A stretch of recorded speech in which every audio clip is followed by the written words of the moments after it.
Lavoratori in nero impiegati nei vigneti dell'Alta Marca, doppia operazione della Guardia di Finanza, coinvolti in entrambe le circostanze cittadini afghani e pakistani.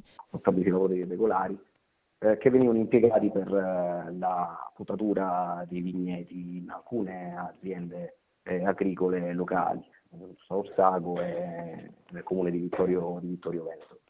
I finanzieri della compagnia di Conegliano hanno verificato la totale irregolarità di 6 lavoratori inviati da un'azienda di Pordenone a un'altra di Orsago. Poco lontano a Vittorio Veneto, un'altra indagine è scattata dopo il controllo, alla barriera della 28 di Cordignano, di un furgone con a bordo un afghano, titolare di una ditta di Casier, e i suoi 8 dipendenti.